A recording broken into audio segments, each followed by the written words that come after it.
هذا العدد برعاية لي لابوغاتوار ليلي.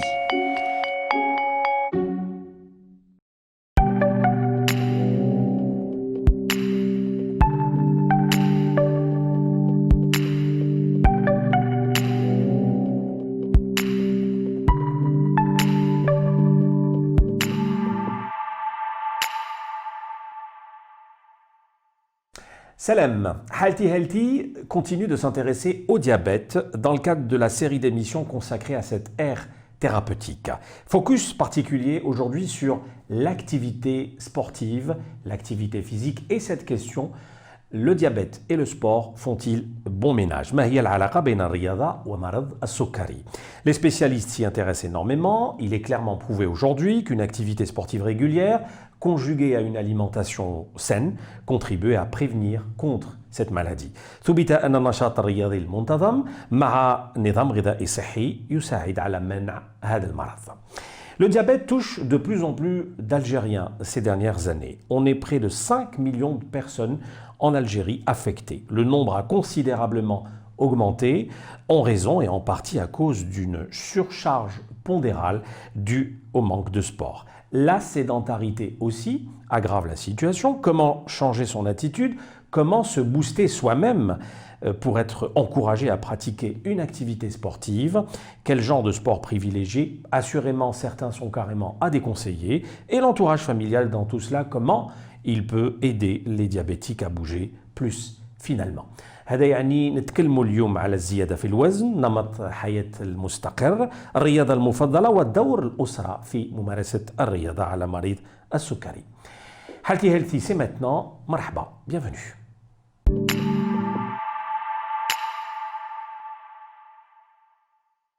Bonjour, professeur Mansour Bourri. Bonjour. Merci d'avoir accepté notre invitation. Professeur Bourri de l'hôpital Bertraria, ex-chef de service médecine interne, ancien président de la Société algérienne de médecine interne et actuellement président du collège de la Société algérienne de médecine vasculaire. Et pour ajouter à tout cela, ancien international de volleyball, pour parler surtout de sport. Merci professeur. Alors, quels sont les bienfaits du sport sur le diabète pour commencer? Alors, le fait déjà de parler d'une thématique hors Covid nous permet d'avoir cet optimisme, de penser que le retour à la vie normale est proche. Et quoi de mieux pour ce retour à la vie normale que d'y retourner avec la bonne forme que permet l'activité physique. La première question que vous aviez posée lors de l'introduction à propos de savoir si le diabète et le sport font bon ménage, je vous dirais que le diabète fait bon ménage avec tous les sports. Il est utile chez l'ensemble des sportifs. Il n'a que des bienfaits, bien sûr, si on ne dépasse pas une certaine intensité, parce qu'il y a toujours des risques pour certains malades à aller peut-être trop loin quelquefois. Donc, pour ce qui est des bienfaits, les bienfaits, on va s'intéresser principalement au diabète, mais le diabète est intimement lié aux autres maladies non transmissibles que sont les maladies cardiovasculaires et le cancer, notamment l'hypertension et le cancer. Donc, nous avons beaucoup d'études aujourd'hui qui nous permettent d'avoir toutes les preuves des bénéfices que peut permettre la pratique de l'activité physique. Il vaut mieux qu'on parle plus d'activité physique que de sport, parce que sport souvent implique un peu la compétition, la performance et tout. C'est pas ce qui est recherché. Aujourd'hui, pour ce qui nous concerne, c'est de permettre une activité à un malade ou à quelqu'un qui risque de devenir malade sans aller dans l'excès. Est-ce que ça nous renvoie vers cette perte de poids qui est bénéfique pour un diabétique, puisque tout le monde sait qu'une surcharge pondérale, au contraire, n'est pas bonne pour un diabétique? Ça ne nous renvoie pas que vers la perte de poids. Même si on ne perd pas de poids, l'activité physique reste bénéfique pour le diabète. Elle permet un très bon équilibre du diabète, et surtout c'est un équilibre qui est stable tant qu'on pratique cette activité physique. Elle permet la réduction de cette hémoglobine glyquée qui permet d'avoir une idée sur l'équilibre pour les 3 mois. Elle permet à une musculation de l'organisme de reprendre et donc d'augmenter la masse maigre. Elle permet de consolider, cette activité physique permet de consolider les os. Elle permet de réduire donc quand elle permet cela, elle réduit le risque de chute. La personne qui pratique l'activité physique est mieux, se trouve bien sur ses jambes, elle ne risque pas de chuter, surtout qu'à un certain âge, ces chutes sont très fréquentes. Surtout si ça engendre une blessure. Et très dommageables. Elles peuvent être même très dangereuses quelquefois, avec des fractures du col, etc., qu'il faut à tout prix éviter. Donc tout cela contribue à avoir un corps qui est renforcé, qui repose sur des jambes solides et qui peuvent éviter donc tous ces risques. Ça permet également de réduire les lipides qui sont dans le sang, les graisses qui sont dans le sang. Donc, ça veut dire que par toutes ces actions, ça réduit les risques, tous les risques de développer des complications pour le diabétique, des complications cardiovasculaires, de réduire une hypertension si elle existe, on la stabilise mieux, avec moins de médicaments, et ça permet aussi, et ça on ne le dit pas assez, de réduire le risque de survenue du cancer. La meilleure prévention du cancer du sein, du cancer du côlon, c'est l'activité physique, une activité physique qui est faite précocement, avant que l'on soit malade, avant que l'on soit porteur des facteurs de risque, et de la poursuivre toute sa vie. Ça permet d'éviter justement le développement du cancer. Le bon rythme finalement de cette activité sportive, professeur, qu'est-ce que vous conseillez? Alors, il ne faut pas être dogmatique. L'OMS préconise un minimum qui est de 60 minutes 3 fois par semaine. Mais c'est très bien. Quelquefois, il y a des personnes qui ne peuvent pas faire 60 minutes. Donc c'est 3 fois 60 minutes ou 60 minutes? 3 fois 60 3 fois 60 minutes. 3 fois 60 minutes donc par semaine. C'est bon, c'est pas suffisant pour certains, c'est pas non plus un objectif facile à atteindre pour d'autres. Mais il ne faut pas décourager la personne qui ne peut pas atteindre cet objectif. S'il ne peut faire que 10 minutes, il faut les lui faire faire. C'est mieux que rien. C'est mieux que rien. S'il peut faire 20 minutes, c'est mieux. Si on peut commencer, on va peut-être parler de la période du confinement pour dire que l'activité sportive, l'activité physique peut se pratiquer même dans des espaces réduits, dans une chambre, assis devant sa télé, parce que toutes ces personnes dont on va parler sont des personnes qui sont assises toute la journée face à la télé. C'est 9-10 heures d'affilée devant la télévision, assis, et la sédentarité augmente énormément le risque de développer ce genre de maladie. Donc on peut donner un certain nombre d'outils pour permettre à ces personnes qui sont sédentaires, qui n'ont pas l'habitude de sortir, qui ne sont pas en mesure de le faire, de pratiquer une activité physique, même chez eux, en étant assis devant la télévision, sans rater leur journal télévisé. Alors, pourquoi, à votre avis, professeur, un diabétique a cette flemme de pratiquer une activité physique? Il y a un sport. C'est d'abord parce que, justement, pendant des années, c'est ça qui l'a amené à être diabétique. C'est l'inverse. D'accord. La cause du diabète, c'est la sédentarité. C'est la sédentarité, c'est l'obésité, c'est le fait de ne plus bouger qui amène les personnes, bien sûr, ils ont des prédispositions génétiques, souvent, et c'est ça qui amène donc au développement du diabète. Et souvent, donc, quand ils ont cette sédentarité pendant des années, ils n'ont pas bougé, ils y prennent habitude. Leurs muscles ne sont plus en mesure de les pousser à faire une activité physique. C'est pour ça qu'il faut la reprendre progressivement pour réactiver ces muscles qui n'ont pas été mis en action pendant longtemps.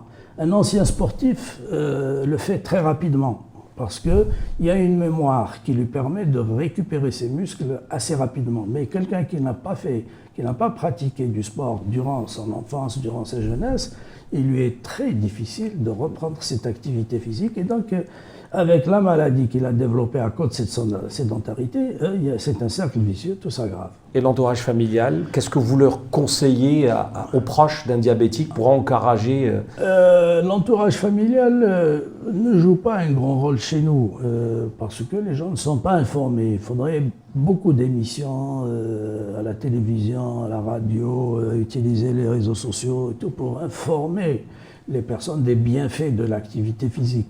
Il faut aussi sensibiliser les pouvoirs publics, les collectivités locales. Une APC qui programme une cité pour reloger un certain nombre de familles, elle doit penser aux espaces qu'il faut dégager pour les personnes âgées, pour l'activité physique, pour les jeunes, pour les moins jeunes. Donc tout ça doit être réfléchi. Et c'est pour ça qu'on avait mis en place un comité multisectoriel il y a quelques années. Nous avons élaboré un programme national de lutte contre l'ensemble de ces facteurs de risque. Et la lutte contre la sédentarité et contre l'obésité était l'un des axes stratégiques principaux.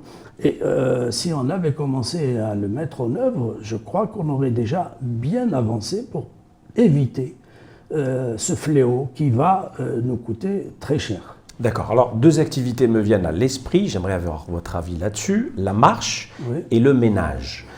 Est-ce que ça peut être considéré, entre parenthèses, comme une activité physique dans ce que nous sommes en train de dire ce matin? Le ménage, le jardinage, tout ce qui peut se faire dans des activités légères, c'est une activité physique très légère qui permet un petit maintien. Ce n'est pas à proprement parler une activité physique qui va être très bénéfique. C'est un bon début pour permettre d'initier, pour une initiation. Et habituer ses muscles et tout. Voilà. La marche, c'est l'exercice que l'on a retenu le plus pour des raisons de commodité. C'est ce qui est le plus facile à faire pratiquer par n'importe qui. Bon, même si chez nous, nous n'avons pas toujours les trottoirs qu'il faut, mais la marche demeure l'activité physique la plus simple, la plus facile. Et si elle est pratiquée régulièrement, si on arrive au-delà des 3 fois par semaine à un rythme quotidien et qu'on puisse faire ça tous les jours, ben ça rapporte énormément. On a vu, toutes les études ont démontré qu'il y avait une réduction du risque de mortalité qui allait de 40 à 70% sur des études qui ont porté sur 5 ans, sur 10 ans. Et ça permettait une réduction importante de la mortalité cardiovasculaire, de la mortalité globale. Et ça permet aussi de réduire la survenue de complications chez les diabétiques, ce qui les guette. C'est la survenue de toutes ces complications qui sont très fréquentes. Le risque d'AVC est augmenté, le risque de faire un infarctus est augmenté, le risque de développer une artériopathie des membres inférieurs qui va encore bloquer le malade qui ne pourra plus marcher. Donc tout ça fait que effectivement la marche est ce que l'OMS préconise le plus parce que c'est l'exercice le plus facile à faire et le plus simple. Mais toutes les activités, lorsque l'on a des personnes qui ont déjà l'habitude de pratiquer un certain nombre d'activités, moi je crois qu'il faut les encourager, il faut voir si elles correspondent, il faut augmenter le rythme. Il y a tous les sports que l'on est capable de faire, surtout entre 30 et 40 ans. Alors justement, vous parlez vous évoquez la question que j'allais vous poser à l'instant. Quels sont les sports à privilégier et quels sont justement les sports à éviter? Parce qu'il y a risque de blessures notamment. Je crois qu'il faut parler surtout des sports à éviter. Chez le diabétique, le risque existe lorsque les sports comportent des mouvements violents. Par exemple, un diabétique qui a déjà une rétinopathie, il faut lui éviter de faire du tennis. Il y a des accélérations brutales dans un certain nombre de sports qu'il faut éviter dans certains cas. Il faut éviter de monter l'intensité jusqu'à un certain point. Donc ça se mesure, ça s'évalue. Il faudra faire quand même des épreuves d'effort régulièrement pour vérifier l'état du cœur. Est-ce qu'il permet des activités de ce type? Donc c'est éviter la violence, éviter les gestes violents, les efforts trop brusques et trop violents. Maintenant, tous les sports, si on a pratiqué un sport, qu'on l'a arrêté depuis longtemps, bon, on peut y revenir, mais Crescendo. il faut le faire de façon vraiment très progressive. Si on a 30 ans, on peut le faire vite. 40 ans, pareil, mais si on a 70 ans, bah, si on a envie de reprendre une activité, il faut le faire sur 6 mois, se préparer Par étape. par étape et évaluation chaque fois pour voir si on peut aller au-delà. Sinon, natation, vélo, footing. Non, le footing, bien sûr, il ne faut pas le faire à une cadence trop rapide, à une allure trop rapide. Choisir aussi le moment de la journée. Hein. Oui, le moment de la journée, si on travaille, ça aussi, souvent le médecin ne tient pas compte, il prescrit une activité physique sans étudier toutes les possibilités autour de son malade, son environnement, où est-ce qu'il peut faire, est-ce qu'il peut aller de la maison jusqu'au travail 2 fois aller-retour à pied, quand c'est possible, c'est très bien de le faire, parce qu'après ça devient une activité régulière, tous les jours, il va la faire, etc. Est-ce qu'il y a des commodités autour de cette personne, parce que c'est pas partout qu'on peut sortir et marcher, d'ailleurs, c'est ce que vous oppose tout le temps le malade. Donc, et les sports que l'on peut pratiquer, comme vous avez dit, le jogging, le vélo, la marche accélérée, les sports collectifs, lorsqu'il y a des associations qui sont bien organisées dans un quartier, tout ça, ça motive, ça stimule. Parce que c'est le moral qui prend. C'est agréable, on se retrouve avec des amis, avec un certain nombre d'amis, ça rigole beaucoup. C'est pour ça que je vous dis, la famille pousse beaucoup moins, elle motive beaucoup moins que peuvent le faire les amis et les voisins. Ça peut se faire. Mais il faut toujours quand même inviter à la formation d'associations qui s'organisent pour qu'il y ait un médecin qui surveille, pour qu'il y ait quand même un certain nombre de règles qui soient respectées pour ne pas dépasser un seuil d'intensité qui pourrait être dommageable pour le malade. D'accord. Alors, les dernières minutes, on les consacre aux questions des internautes. Il y en a quelques-unes, je vais vous les poser tout de suite. Professeur, je suis grand sportif, footing, vélo en l'occurrence, avec une pratique quasi quotidienne. Mon médecin vient de m'annoncer un diabète. Puis-je continuer le même rythme ?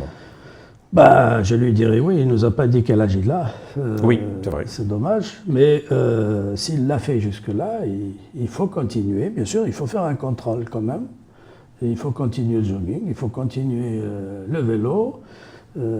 Ça marche très bien. Et s'il est possible d'augmenter, parce que si il avait une activité physique assez régulière et poussée dans les limites de ce qu'il peut supporter, la glycémie ne serait pas montée, il ne serait pas diabétique. Parce que ça aussi, il y a des études qui ont porté sur des personnes à risque, parce que maintenant, on peut savoir qui est à risque. S'il y a des antécédents familiaux, si on a des parents diabétiques, si on a une glycémie qui est à peine un peu élevée, 1,12 g, 1,15 g, ça veut dire qu'on va faire un diabète. S'il y a un taux de HDL qui est bas. Donc il y a un ensemble de faits qui permettent de dire que ce malade fait un prédiabète. Si on lui fait faire l'activité physique avec un régime alimentaire peu calorique, réduit en calories, bien sûr, on ne va pas rentrer dans le détail, mais il y a un certain nombre de choses qu'il faut éviter, tout ce qui est sucré, tout ce qui est gras. Et ça permet, avec l'activité physique bien faite, au diabète de ne pas s'installer. On peut empêcher. On a un certain nombre d'études qui nous montrent que dans 50% des cas, dans plus de 50% des cas, le malade ne fait pas son diabète pendant la période où il respecte l'ensemble de ces mesures. Parfait. Donc il peut continuer. Une autre question, pour la mesure de glycémie, il est recommandé avant ou après le sport, les deux à la fois ? Alors, les deux à la fois, mais le malade doit bien se connaître et bien connaître l'activité sportive qu'il est en train de faire. C'est mieux que ce soit coaché par quelqu'un qui le surveille. Là, un membre de la famille peut le faire, mais les contrôles doivent être assez réguliers. Parce qu'il faut savoir que le risque dans le sport, c'est qu'on peut faire un exercice important pendant la journée et donc les muscles consomment tout le sucre qui est, parce qu'elles stockent, les muscles stockent, et le foie aussi stocke le sucre, ils consomment tout le sucre qui est présent. Ensuite, il faut reconstituer les stocks. Et pendant la nuit, même si dans la journée il n'a pas eu d'hypoglycémie, on peut faire une hypoglycémie jusqu'à 48 heures après l'exercice. Donc il faut savoir se surveiller. Quand on fait des activités importantes, il y a une surveillance, il faut qu'il y ait quand même un médecin qui contrôle ça, qui en rend compte avec l'ensemble des relevés que l'on fait. Mais c'est bon de faire avant, après. Et même un peu de façon tardive, un peu plus tard. D'accord. 2 dernières questions rapidement, professeur. Comment doit-on boire de l'eau pendant l'activité ? Il faut boire. Pourquoi il n'y a pas... on a une bouteille, on peut prendre jusqu'à 2 litres, 3 litres par jour. D'accord. Donc il faut continuer à s'hydrater parce que si jamais il y a une glycémie qui monte, parce que quelquefois dans certaines activités sportives ou quand il y a un stress, la glycémie, au lieu de descendre avec l'effort, elle peut monter. On peut avoir une hyperglycémie. Et cette hyperglycémie peut vous déshydrater parce qu'elle augmente une glucosurie, une élimination du sucre et donc une élimination d'eau. Donc on peut se déshydrater. Et il faut avoir toujours la possibilité de s'hydrater pendant l'exercice. Dernière question des internautes sur nos plateformes de diffusion habituelles. Pour éviter les risques d'hypo, le fameux morceau de sucre, toujours à la poche, à conseiller ? Oui, c'est ce qu'on disait. Cela dépend de l'intensité de l'exercice. Donc le morceau de sucre, il faut l'avoir dans la poche, mais on n'est pas obligé de le prendre si on a l'habitude de faire cet exercice sans aucun problème.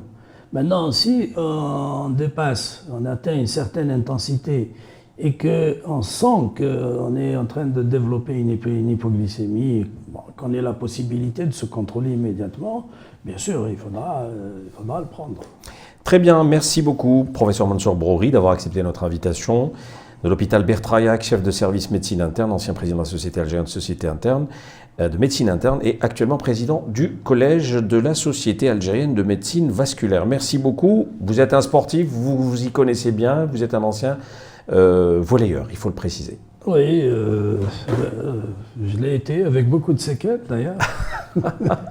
Mais on garde quand même une mémoire sur le plan musculaire qui nous permet de rattraper très vite lorsque l'on s'atrophie, lorsqu'on a une amyotrophie. Quand on a fait du sport, on récupère beaucoup plus facilement que quelqu'un qui n'a pas fait de sport pendant longtemps.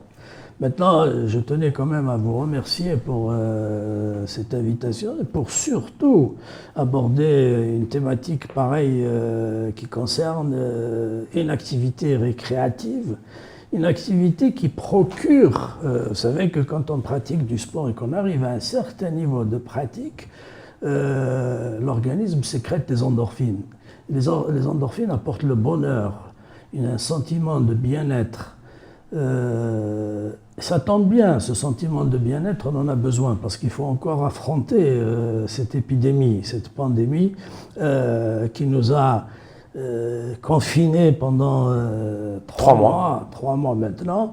Donc que cette activité sportive soit revue, soit retenue et surtout permise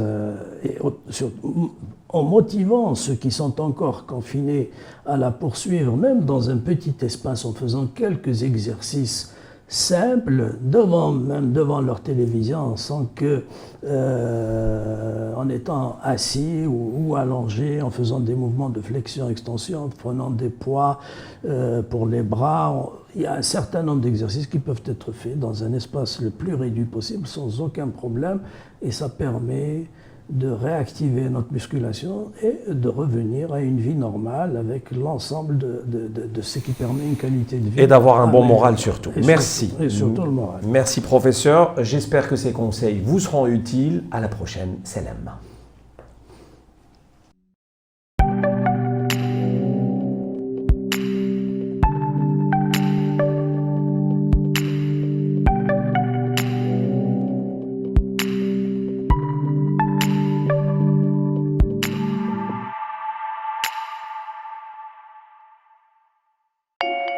هذا العدد برعاية لابوغاتوار ليلي.